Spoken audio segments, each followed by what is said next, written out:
Welcome back, Nap Trappers. I'm Sally and this is Bec, and we are your most favourite sleep consultants, helping you navigate the very confusing world of baby sleep. Hi, Bec.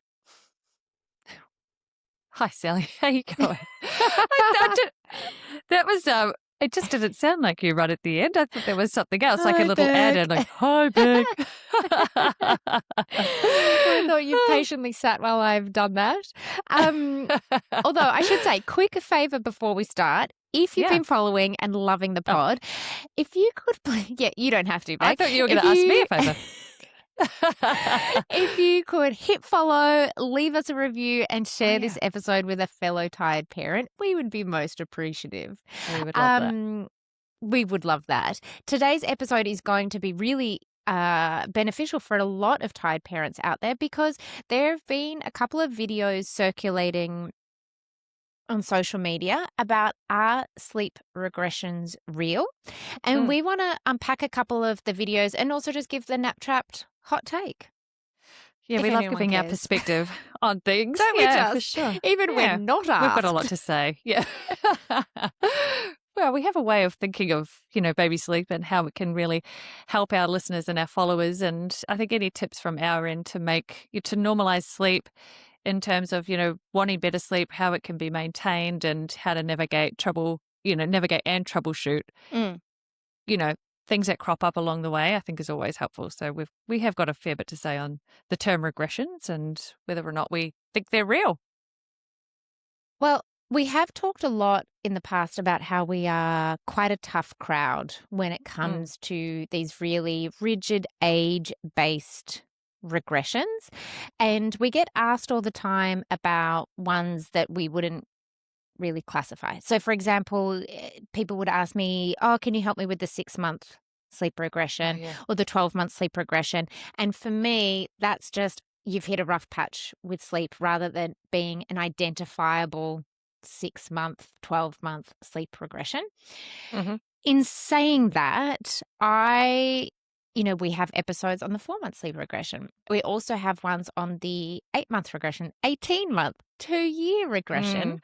Yeah. And so this sort of question is good for, I think, for our practice to sort of do a deep dive on what do we think is a regression and is it the appropriate title or label for sleep issues, I guess.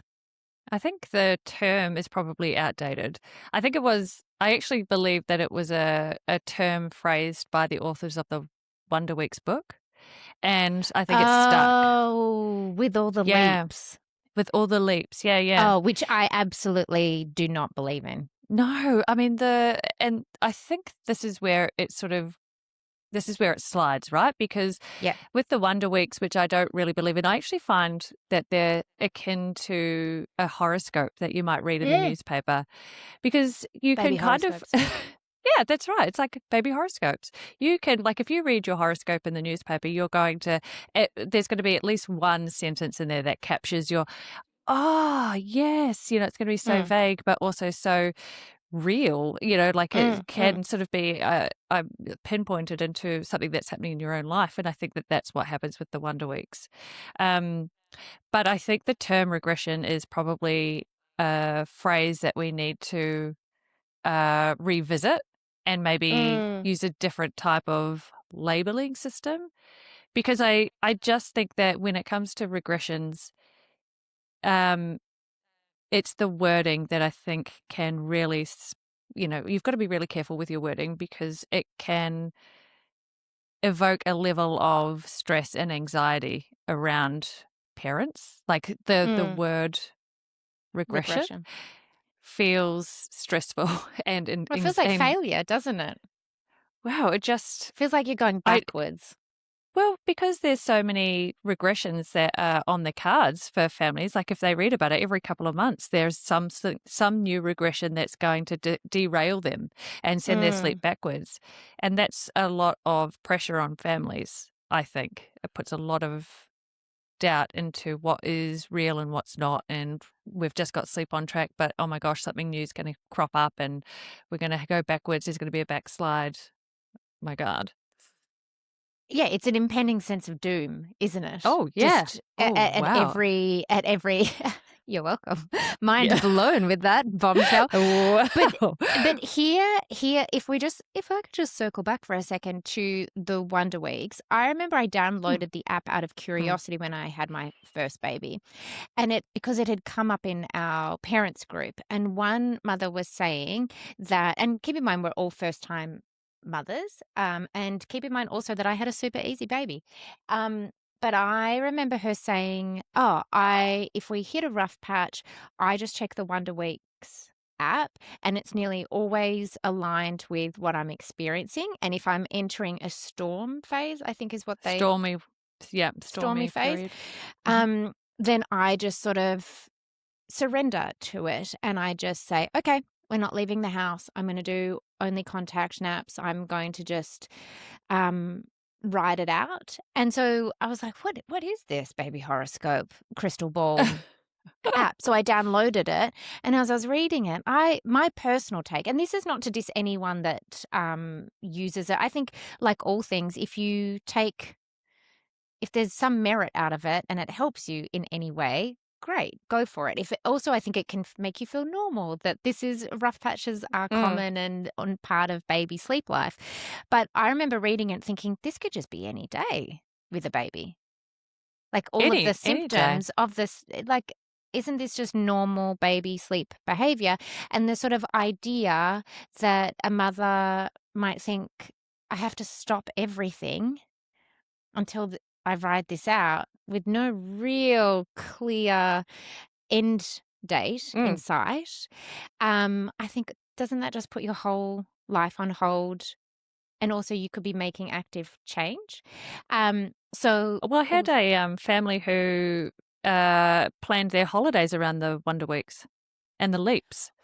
So wow. so they didn't go That wasn't a away at all. patronizing wow, by the way. If you could see my face, it's Yeah, more of no, like, it's wow, the power of that app. yeah, the power of the app. I didn't subscribe. I didn't look at it. I maybe in my early days of sleep consulting, I actually did have a like a cheat sheet of like what the Wonder Weeks were, and the Mm, Leap weeks, and then I actually put the ones that I thought to be relevant in there, mm. for families that had young babies.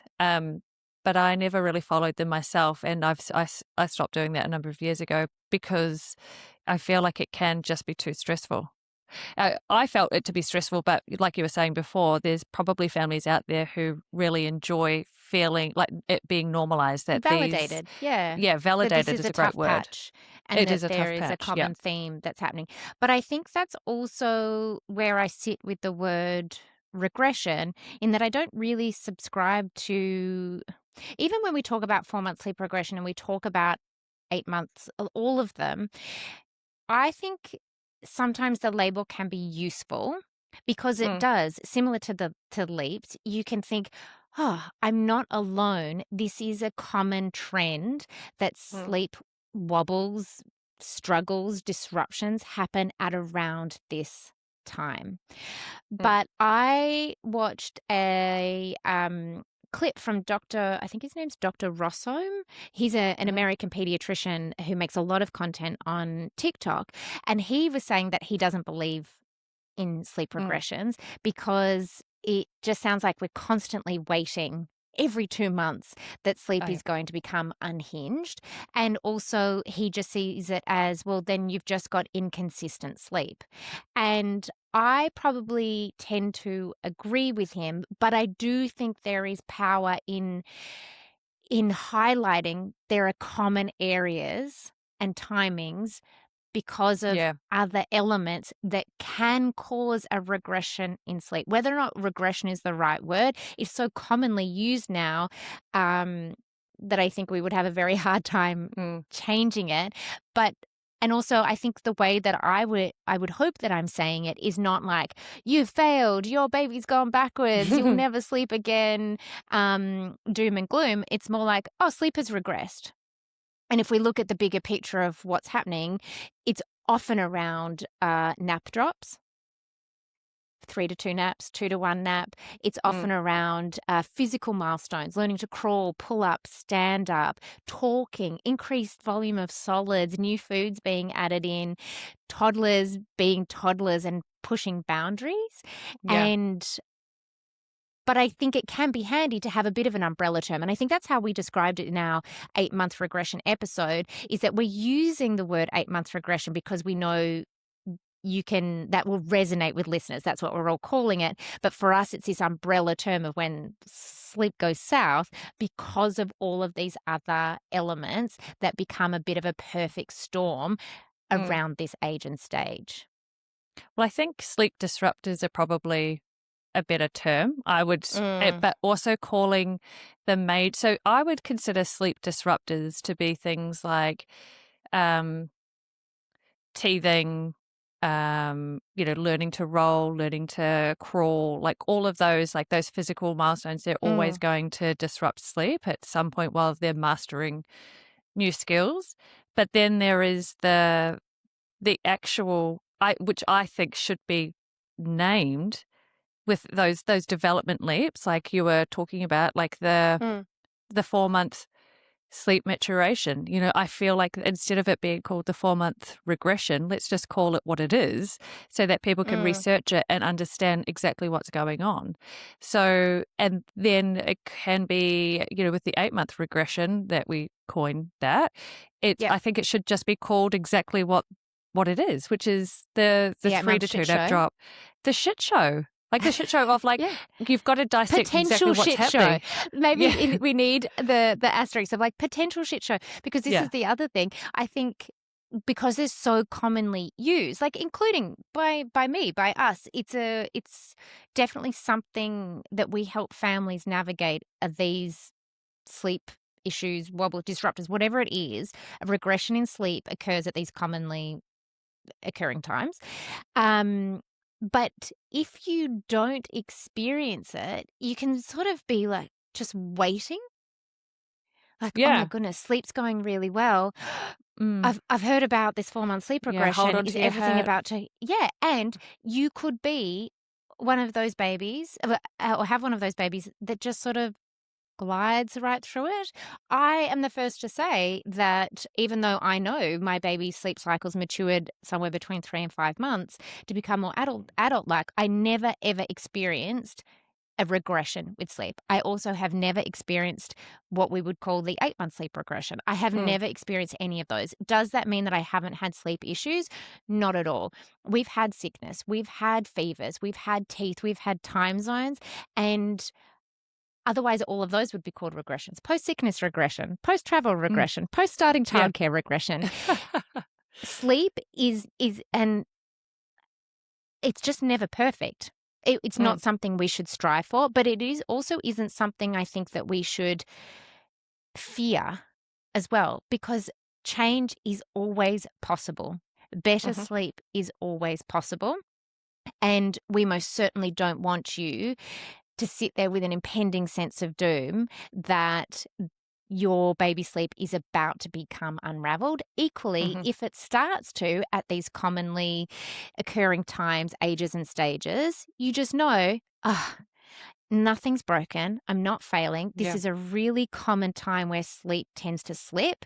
This is what I'm going to do about it. Because I think what we can agree on, you and me, Beck, is that Mm.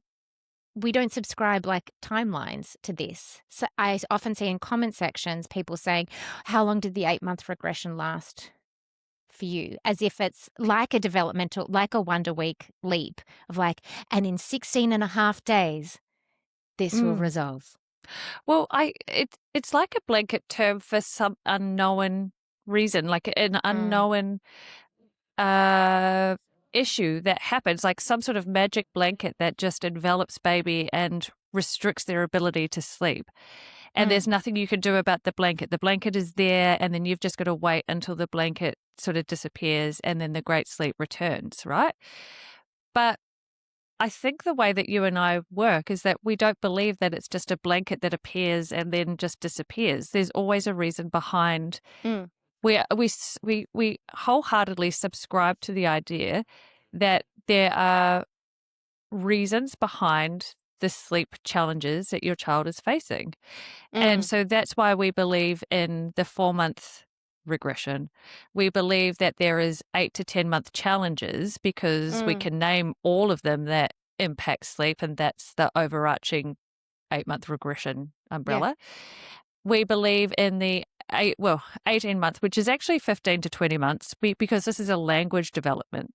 So we know that Mm. there Mm. is a limit testing, boundary pushing behavior element to this age group. And so we've got tools to Which even manage. with those floating months, it's like, Yeah, how can we actually call it the 18-month sleep regression? But it's become the colloquial, again, yeah. umbrella term for the sleep disruption that occurs Mm, with increased verbal capacity, yeah. somewhere between 15 and 20 months, because babies aren't all the same. But I think what happens is with this blanket, let's just say a blanket of non-sleep has descended upon your child, and you're thinking about it Yeah. as the 8-month regression. Like Yeah. this blanket is done. It's here. There's nothing I can do about it, except I'm going to try my hardest to try and make it end as fast as possible. So I Mm. often find that there are families out there who are like, the blanket's down, like we've got to, like, what do we do? We've got to make this end quickly. So then they start changing the routines, and then they drop naps, and Mm. they add more stimulation in. And then a child that has previously been able to sleep through is now having more bottles to speed them up into moving, or breastfeeds to go back to sleep Yeah. faster. There's many aspects change in that moment to try and speed up the blanket moving away and the 8-month Mm. regression just disappearing. The fog Um, lifts. the fog, yes, the fog Yeah. lifting. Yeah. Yeah. And and what's left behind with all of the flapping that in order to try and get it to sort of disappear and make sleep better all over again is that now we're left with uh, a lot of additional sleep challenges Yeah. because we have inserted more input into speeding the process up and getting our babies back to sleep. Um, Yeah, and I guess those things, they're all understandable because you're just trying yeah, to nip it in the bud, meet yeah, a baby's needs. There's conflicting information yeah, out there. This works for your family, for a friend of a friend of a friend. yeah. So we totally get it. If anything, I find these moments to be where you say, okay, hit pause for a second. Let's Hmm. review everything. We talk Yeah. about this all the time as well, an audit. Let's not Hmm. chop and change yet.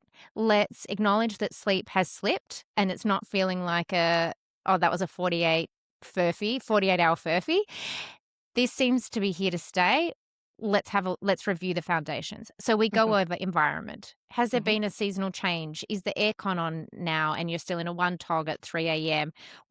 What is baby dressed in? Is there a new neighbor that opens the garage door at 5 a.m.? Like what?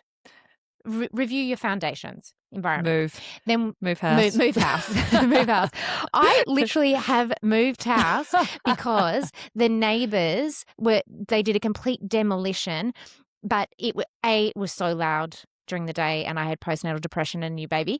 But Mm. not only that, our house moved, and so I Oh, couldn't shut the nursery door oh anymore my because God. the demolition, and I was like, get me out of here." Oh my God. Um, plus a few other things, like I had a baby that used to cry in the car and I was left driving across town to Oh, pick up the other child from childcare. Anyway, oh, okay. I Yeah, moved yeah, yeah. house. I moved Okay. house. You are a Um, mover. I am a mover. I can't even remember. What were we talking about? We're doing the Oh, audit. yeah, So, that's right. The audit. Sorry, I just went flashback to me moving out. So knowing that a lot of these sleep disruptions, sleep regressions, to be mhm, honest, I'm not offended by the word regression. I understand immediately what someone's talking about at these if they yeah. use that umbrella term. I don't need Mhm, anyone to stop using that around mm, me. yeah, Um, if we're going to have, we know that it's common around nap drops. So have we dropped to two yeah. naps at 7.5 months, and at 8.5 months, things are still going south? Okay, we need a plan to most likely bring in the third nap, get the 4 milk feeds, set the stage during the day for Mm, success at bedtime and overnight. Equally, if your naps are really tricky, could it be that they're really overtired and we need Mm. the third nap to just sort of bring the day back together? Similarly, we see this at 12 months, right? 12 to 14 months is a really tricksy time for sleep because babies want to think about moving to one nap. Mhm. So we see one really long nap in the morning and then they refuse nap 2. And then you've got this huge long wake window or a super early to bed nightmare. And you've got overnight wakings, early rising, this first nap that you can't break out of, and you're just kind of stuck in a cycle. Yeah, So it would because to be the about untrained eye, sorry to cut you off, to the not at all. untrained eye, the untrained eye would assume that their child is ready to drop the nap. Like Yes, this is yeah. how, It makes sense. that they're ready to drop the nap, and then because it's happening at 12 months and like a lot, that's where the regression coin is deemed, but it's Yep. not. It's not the regression of the sleep going south overnight isn't the blanket that is Mm. descending. It is scheduling. Yeah, It's scheduling. 100% scheduling, and it's learning a new skill like walking and so forth. So all Yep. those fun things. There's lots of things going on there, which we work really hard with families to protect the sleep, in through the day and to Mm. improve the nights. So for us, that's why we don't call it a regression. We don't believe in that regression. It's just Yeah. That it's sleep can be really it's a tricky at that time because of these reasons, and here's what we're gonna do about it. Yeah, so that's And that's it's like the sleep disruptors. It's the sleep disruptors yeah. that make you feel like sleep is regressing when really Mm. there is a cause and effect. And Yep. so cause and effect helps you to logically explain something and then Mm. create a plan to improve it or Yeah. rectify the situation. Because also you and I work with babies at every month. Sleep can go Mm, pear-shaped yeah, constantly, at or any maybe time. it has never been good, and so you've never even had the seamless run to then hit a quote unquote regression. It's Mm, just always been terrible and yeah. exhausting. And Hmm. so I wouldn't, if someone was 15 months, I wouldn't say, oh, that's a 15-month regression you're experiencing. No. Um, but I do sometimes say to help normalize and give context around the more common ones. Oh, it sounds like you're into the 18-month sleep regression territory. This is Yeah. uh, this is due to increased separation anxiety. Oh, look, you're pregnant with a second baby and your toddler's now having an extra day at childcare and with grandparents. And oh, you've moved them into a floor bed and all of these other things. Hmm. Again, with this umbrella term. Mm, Um, we'd also be reviewing calories. hmm. Absolutely. Often with regressions, bottles and breastfeeds sneak back in overnight, even if your baby previously didn't have those. And then we can hit a little bit of reverse cycling, and then you're stuck with that. And so then that's part of the plan as well. So what may start as the commonly occurring sleep regression may then become another issue because of the things that you understandably go to add in to try and fix the Hmm. problem. And Hmm. then that becomes the new problem. Mm, But kind of regardless of what it is, this is how we tackle everything. We do the audit, we do the environment, schedule, feeds and calories, and then have a look at what is happening overnight at the resettling sessions, and how can we entice back out the amazing self-settling skills that your baby did have, it still has deep down inside, we just need to hit yeah. reset, or how can we teach them for the very first time? Mm. And so we kind of tackle it the same way, regardless of, as in the formula's there. We don't flap. We kind of stay grounded and work through the audit and then make a crystal clear plan based on what's actually happening. Yeah. The flapping part is the hard part because if you've got a previously good sleeper, they know how to sleep. If it's Mm. something like a learning how to speak and they are up all night practicing all of that, if you start changing your daytime schedule because you're worried that it's a split night because they've got too much sleep in through the day and you start changing all these Mm. things around, that's where you're going to hit a huge snag because there's no option to return to the base once they've learned the new words that they're trying to focus on. Um, mastering overnight. So when the skill has been mastered, now they've got a totally different schedule in through the day that they've got to try and work out and compete with new wake windows and different type of sleep pressure, and Yep. that's where it can inevitably go a little bit pear-shaped. So instead of flapping and doing random changes nightly, panic feeding, new habits during the day, we want you to hold steady. Mhm. Beck, your favorite saying, hold steady. Hold steady. That's calm, that's consistent, that's normalizing that you've hit a rough patch. You bring it back to the foundations of basics of great baby sleep, and you make intentional adjustments, and you also reach out for help if you're like, whoa, Mm. I Yeah. have no idea what to do. Or maybe I've never had to do anything because I've always had this unicorn sleeper and now, so I don't have any tools. That's the moment so that you don't feel like you have to end up flapping.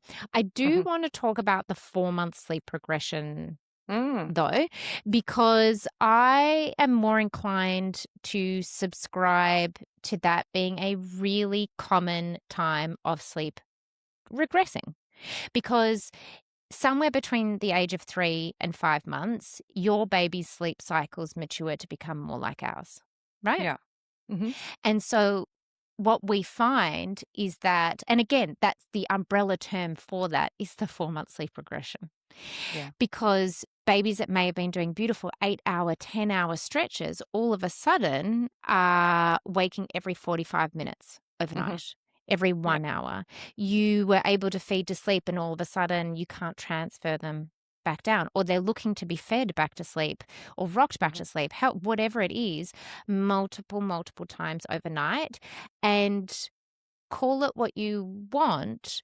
I subscribe to sleep falling apart when that maturation of sleep cycles occurs for a lot of babies. Mhm.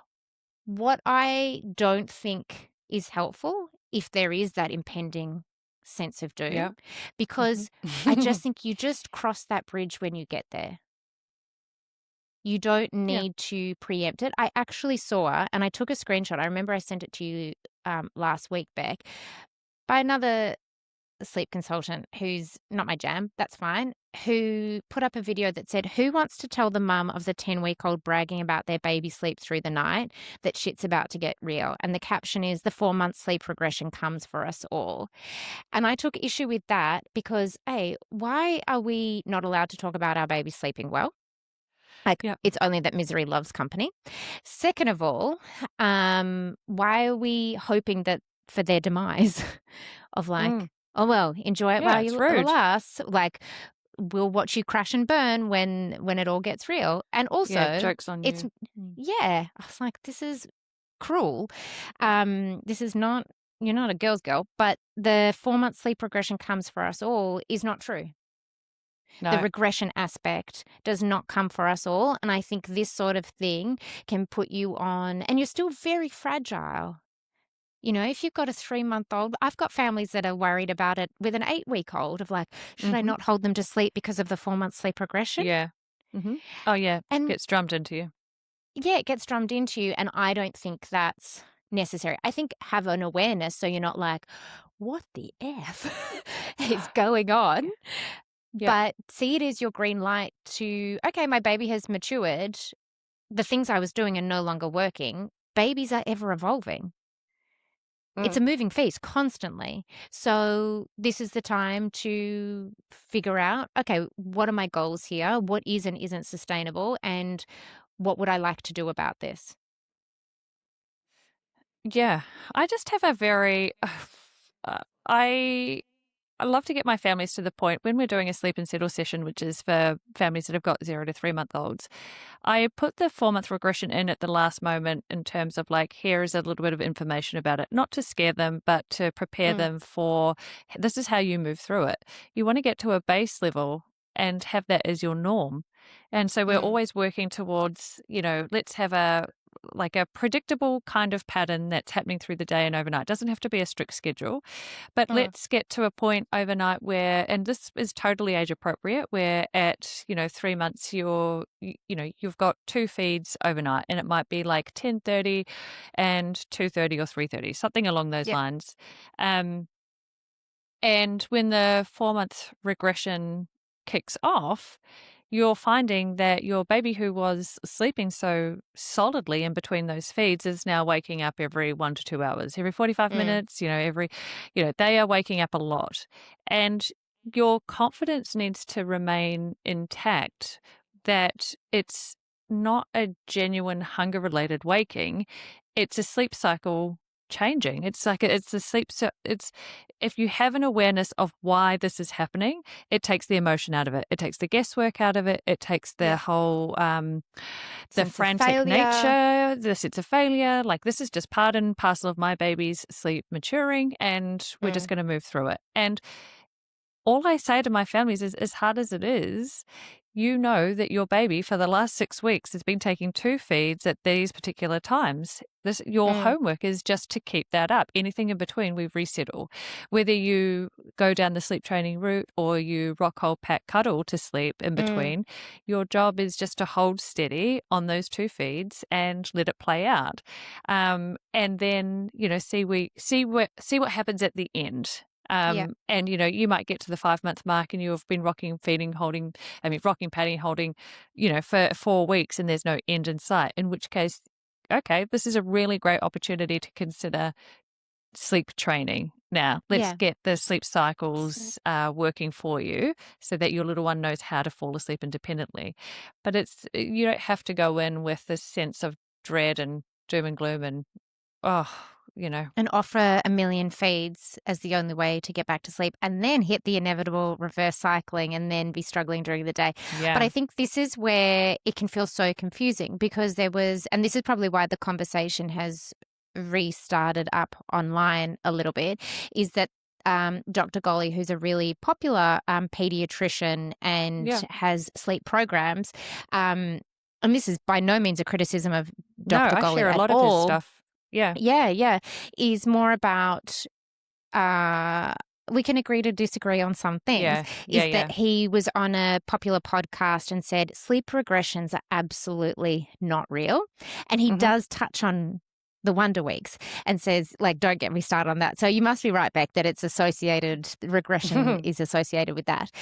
But he was talking about how there's no such thing as the 4-month sleep regression.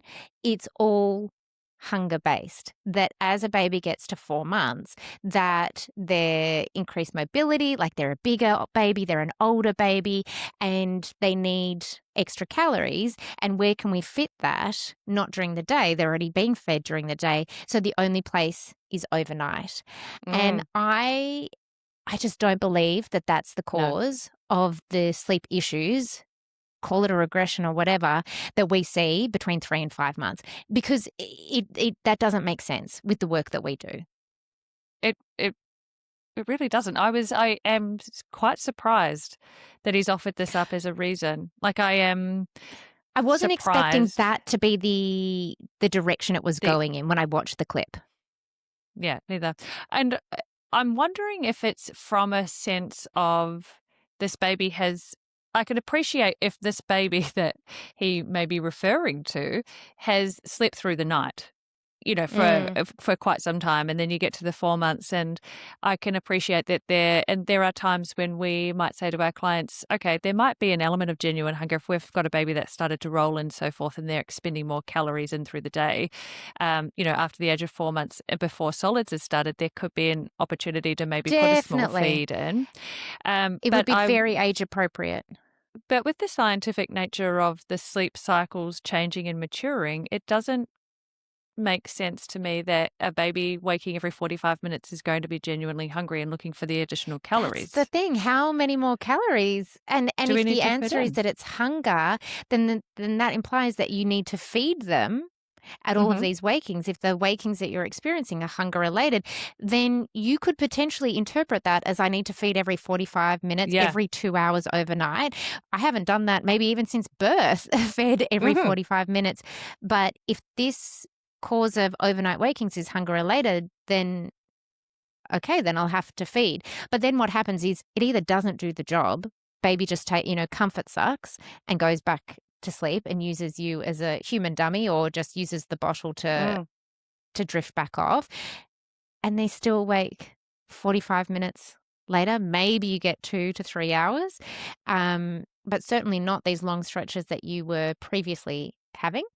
Mhm. Um, and also, you then absolutely can hit reverse cycling where you start getting significantly more calories overnight, and then you're chasing your tail during the day trying to get them We in see it all the time.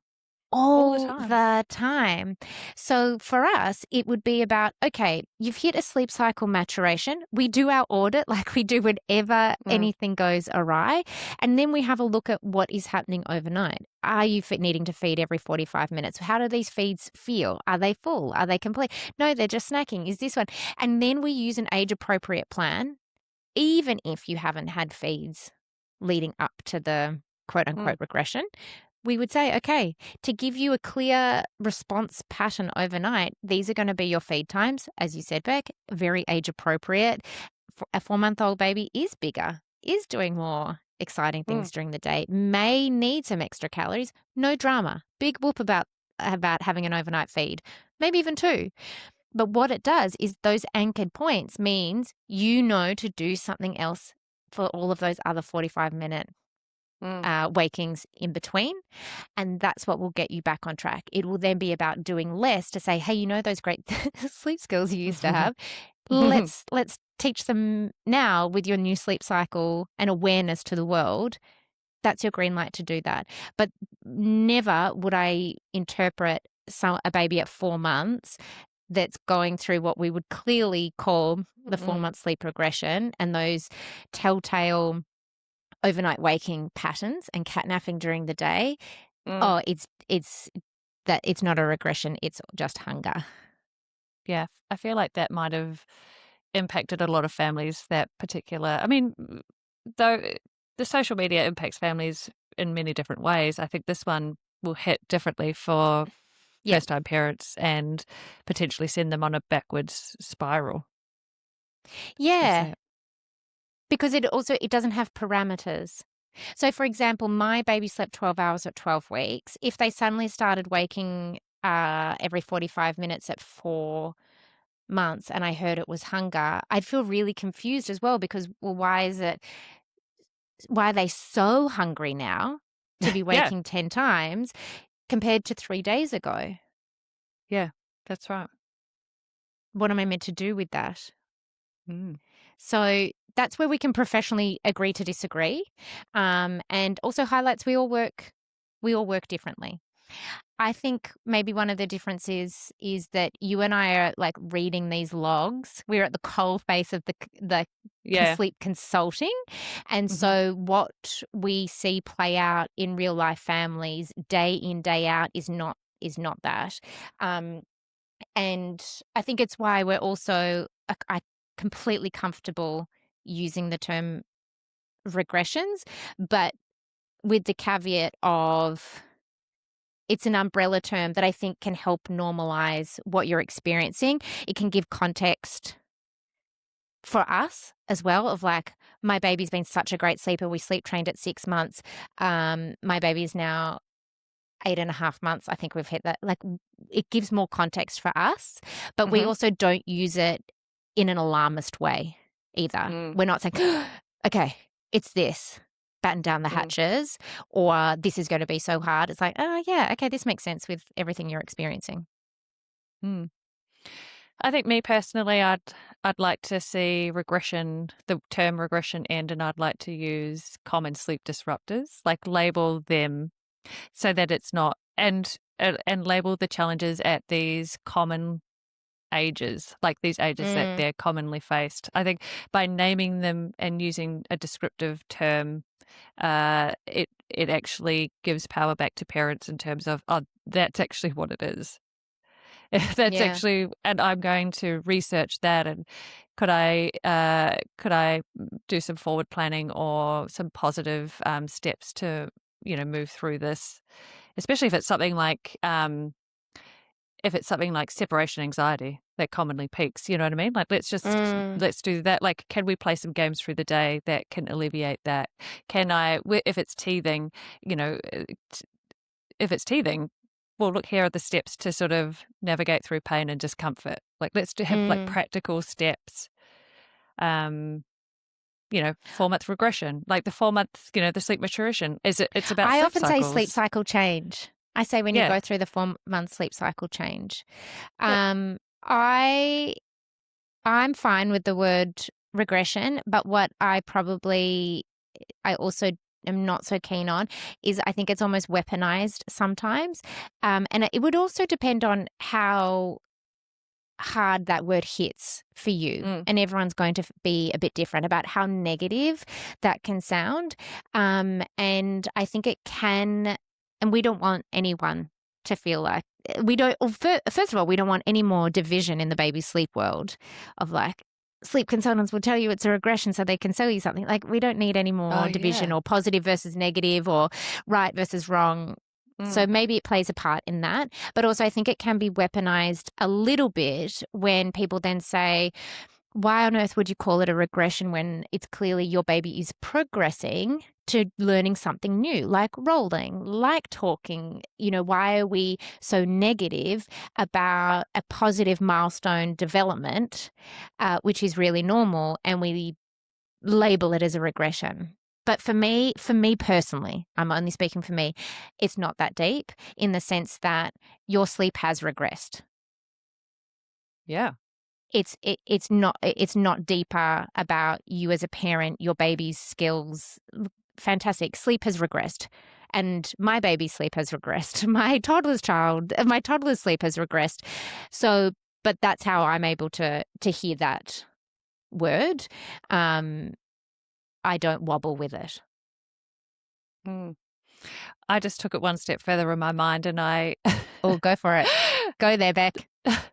No, I was just thinking about all the things that could be like in terms of like your own sleep regressing, like, after you've had a baby and you're up 3 or 4 times in the night because you need to do a wee, and then, you can't sleep, and so your sleep is regressed, and we don't actually do anything different. We just hold steady and know that it's going to get better, in terms of, we're not deviating from the plan and trying to no, don't worry. No, I think what you're trying to say, no, but I think we would review our own circumstances. We'd think, okay, I need to turn screens off an hour before. I can't be falling asleep at 6:30 in the toddler's bed and then wonder why I'm up at 5.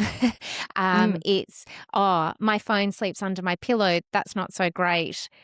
Or I need to implement a bedtime routine for myself. There, we would be doing a little quiet internal adult audit of sleep hygiene fundamentally, and what am I going to do if and when I wake, and then research about that, which for me is very much outside of my scope. Plus, I'm the snoozosaurus who the only time I have struggle sleeping is when I'm incredibly anxious about something, and it is like alarm in my head. If I'm not sleeping, there is something wrong. But I think we'd be reviewing all of that. But we can't control everything. We lose a lot of control when we have a baby. What we can control is not flapping, is understanding the context of what we might be experiencing, whether you use the word regression or not, and then bringing it back to the foundations, plus or minus reaching out for help if it's feeling very, very confusing and you're very tired and you feel like you've tried everything. There's no shame in that game. No, none at all. Okay. Wow, this has been a great conversation. Like, I feel like we've really nutted it out. And I feel like there's examples of different professionals in the same field all having maybe same, but also different takes on this. And we appreciate that can add to the confusion. But I think that's why a long form discussion to sort of unpack it can be helpful. So then you can take from this whatever resonates with you, but to sort of understand the way we use the words and what we interpret it to be, if you are looking for a voice of reason, just to pump our own tires. The unflappable leaders. Your unflappable leaders during every regression, progression, and a sleep disruption. We've got your back, and we'll be able to make sense of it. Okay, that was fun. That's been on our minds for a while. It really has been. Really good. All right, let us know what you think in the comments, and we will see you on the next episode of Nap Trapped. Bye. Bye.